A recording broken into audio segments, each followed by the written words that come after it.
One of the biggest distractions right now I find is the rent versus own argument.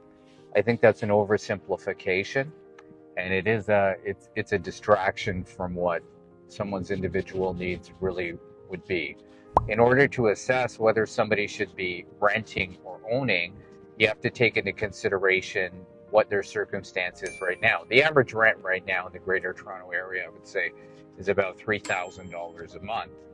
But they decide that they want to own a property, they would have to factor in how much ownership is going to cost. The fact is that both ownership and rent is getting more expensive.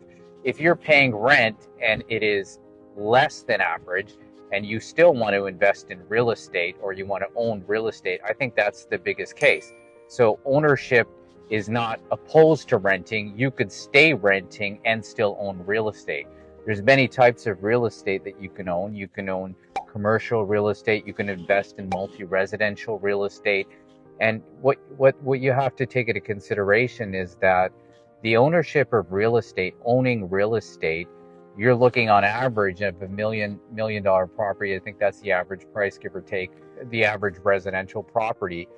So per annum on an upward market, you could expect to make $100,000 per year, which is doubling your money or the value of the property every 10 years. Now, every 10 years, if you're making $1 million on your purchase, what you have to factor in, if that is designated as your primary residence, that's tax-free money. So ownership is not an option.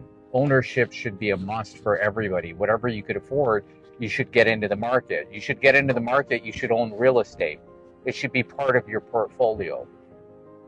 Whether that real estate is residential, commercial, multi-unit, whether you're investing in a REIT and getting a return on that money, it should be part of everybody's portfolio, and that's essential in order to create wealth and secure your financial future.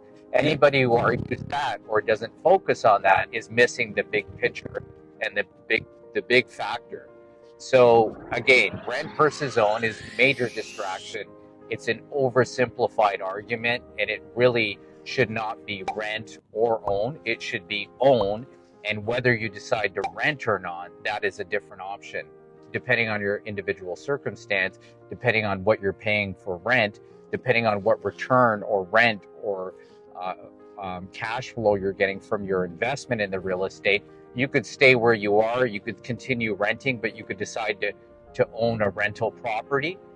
And if the cash flow is right, the capital appreciation, if it's the right property, the capital appreciation is really what the major concern is and the major focus should be.